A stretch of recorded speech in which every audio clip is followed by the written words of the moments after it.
Muy buenos días. Se dirige a ustedes la pastora Julie Crosby. Les voy a interpretar un sermón para el cuarto domingo de Adviento, o sea, el 19 de diciembre del año 2021.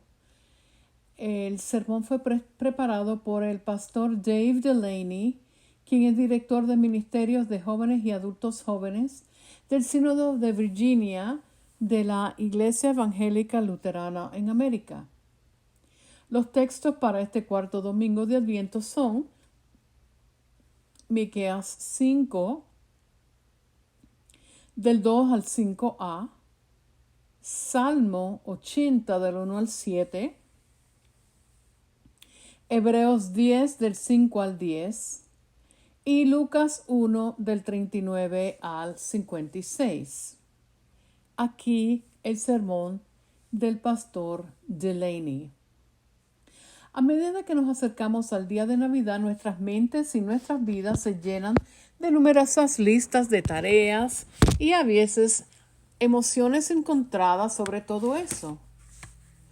Para algunas personas, esta es la época del año más ocupada, para otras es una experiencia más relajada y para otras personas, sin importar cuánto esté sucediendo, hay estrés y angustia por razones que a menudo son privadas y bastante personales, a menudo asociadas con lo que se ha perdido, una época de enormes emociones encontradas.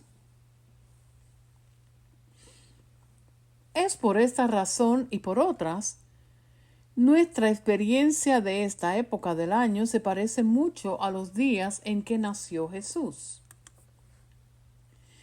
A los israelitas en el momento del nacimiento de Jesús hacía un par de generaciones que el imperio romano ocupaba su tierra, la tierra que había sido regalada a Sara y Abraham, conquistada por Josué y gobernada por los reyes David y Salomón durante 1000 años. Era ahora propiedad de paganos de una tierra lejana.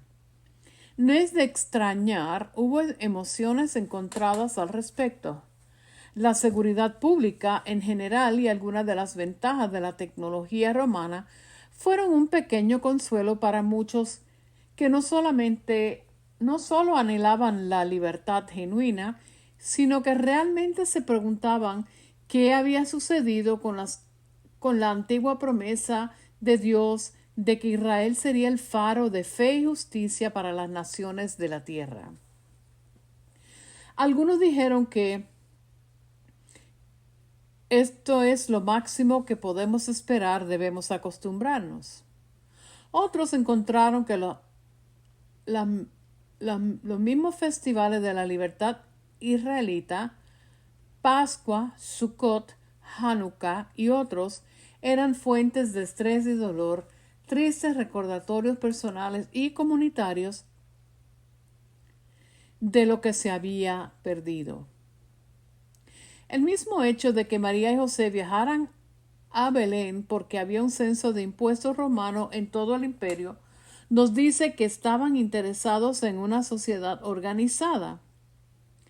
Pero Roma nunca iba a ser la fuente de esperanza o paz para las personas que vivían día a día con las enormes desigualdades que conllevaba y el robo de su antigua identidad y razón de vivir.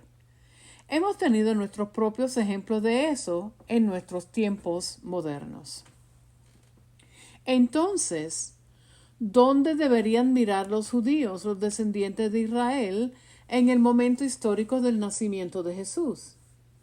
Bueno, miraron en muchas direcciones, pero casi todos los casos buscaban a alguien poderoso, alguien que pudiera hablar el idioma correcto y motivar a la gente a adoptar una sola ideología o conseguir una fuerza de combate lo suficientemente grande como para organizar una insurrección y conducir los romanos fuera de su tierra. Muy pocos realmente miraron la promesa del profeta Miqueas, que escuchamos hoy, de que el Salvador, el Mesías, el ungido, surgiría de una de las familias más pequeñas de Israel en un pueblo con una historia noble, pero fuera de los caminos trillados. Belén. Miqueas escribe cientos de años antes de que María y José vivieran diciendo: pero tú, la familia Éfrata de Belén, casi demasiado pequeña para ser contada entre las familias de la tribu de Judá, tu familia será la fuente de la cual surgirá un gran líder. En otras palabras, el Salvador del pueblo vendrá de una familia pequeña en un lugar pequeño. Ocasionalmente los eruditos incluso han especulado que José podría haber sido el último de su linaje que descendía de esa familia, y que ya ni siquiera vivía en Belén, así que por eso no tenían dónde quedarse cuando visitaron allí. Y en una historia relacionada, la ciudad natal de la madre de Jesús, Nazaret, era tan pequeña que si no hubiera sido donde Jesús nació, nunca hubiéramos sabido que existía. Nadie más en ese momento parece tener conocimiento de eso. Y en otra historia relacionada, Ain Kerem, el pueblo pequeño, donde la tradición nos dice que María e Isabel se conocieron, tampoco fue un lugar digno de mención, debido a que estaba justo al lado de la carretera este-oeste de Jerusalén a la costa. Comerciantes, viajeros e incluso ejércitos habían pasado por allí, pero ni siquiera se menciona por su nombre en la historia del Evangelio. ¿Alguna vez te has preguntado por qué los magos vinieron a Jerusalén buscando a Jesús en lugar de ir directamente a Belén? Tenían la estrella guiándolos. Eso debía haber sido suficiente. Estoy convencido de que fue porque simplemente asumieron que este rey y salvador se encontraría en un lugar de poder muy visible. Así que María, Isabel, Nazaret, Belén y Ain Kerem son todas iguales, pequeñas, fáciles de pasar por alto, pero todas involucradas en traer la palabra eterna de Dios al mundo. Los más pequeños y menos probables terminan siendo los que cumplen las palabras proféticas de Miqueas. También hay buenas noticias para todos los que tienen sentimientos encontrados sobre la proximidad de la Navidad.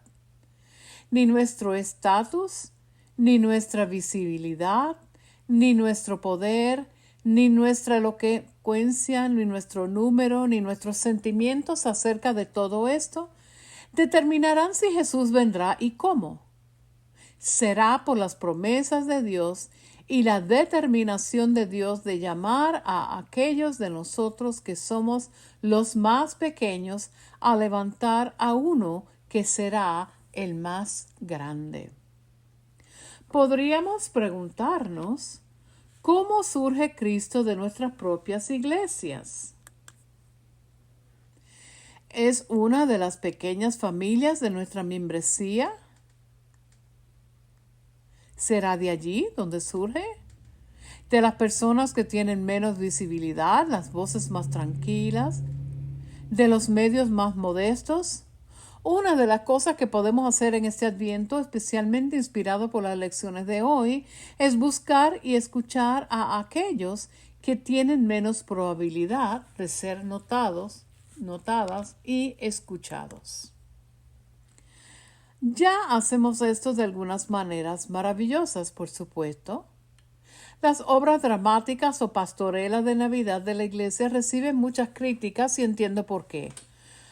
Son mucho trabajo organizarlas y es difícil en estos días lograr que la gente reserve el tiempo que es necesario para hacerlo. Pero se involucran a nuestros niños que cuentan la historia más importante que el mundo haya escuchado jamás. Y nos inspiran a todos a recordar la verdadera razón por la que la Navidad es tan importante. De hecho, una de las una de mis cosas favoritas para hacer durante la pastorela de Navidad es mirar a la congregación, porque en muchos casos los niños participantes están sentados allí, entre comillas, disfrazados con la familia, esperando su turno para presentarse a su escena. Así que miro hacia afuera y veo pastores, magos, ovejas, estrellas, ángeles sentados entre la gente, listos para dar su testimonio, los pequeños y pasados por alto sentados en el mismo lugar donde deberíamos estarlos buscando. Si la pastorela de Navidad de los niños hace su trabajo, deberíamos sentirnos inspirados e inspiradas para mirar incluso más allá de los niños, en busca de otros y otras que pueden haber sido excluidos o marginadas, o cuyas voces pueden no haber sido colocadas en el centro de la vida de la iglesia. Puede que de allí salga Cristo. La gente a veces me pregunta por qué sigo participando en el ministerio con adolescentes a medida que me acerco a los 60 y tantos años. Debo decir que esta es la razón, porque veo a Cristo surgiendo en ellos a medida que crece su fe, y puedo ver que surgen sus muchos y diversos talentos de estos jóvenes. No siempre es obvio, como tampoco lo haría Belén como el primer lugar para buscar, como sería Belén como el primer lugar para buscar un Salvador. He tenido más experiencias con la naturaleza caótica de los adolescentes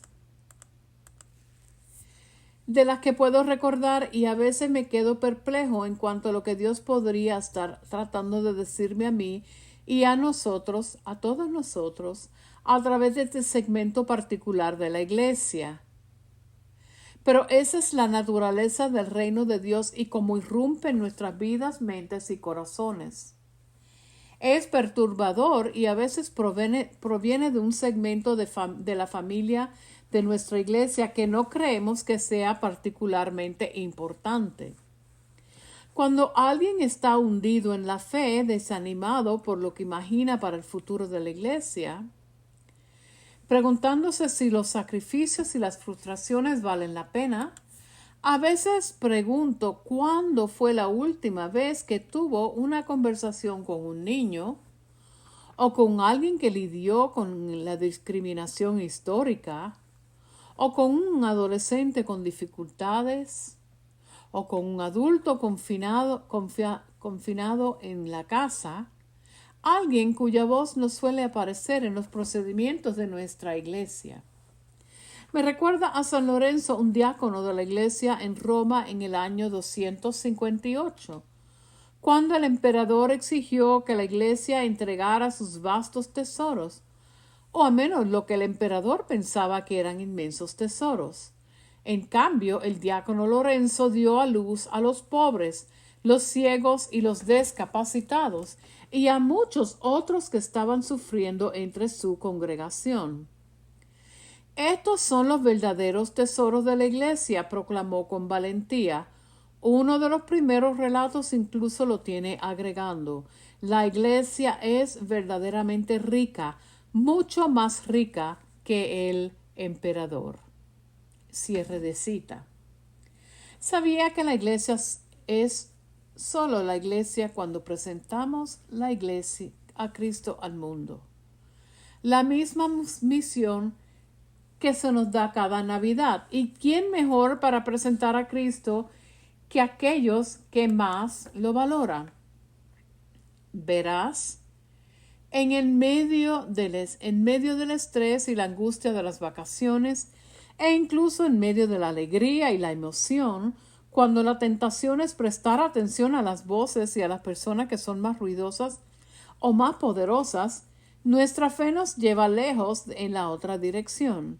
En realidad no tan lejos, en realidad justo fuera de los caminos trillados, a Belén, Nazaret, a En-Kerem, a los niños, a los jóvenes bulliciosos, a los que hayan sido silenciados o incluso descartados.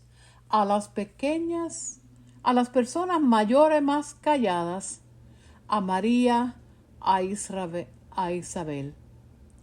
De ellos saldrá Cristo nuestro Señor. En el nombre de Cristo. Amén.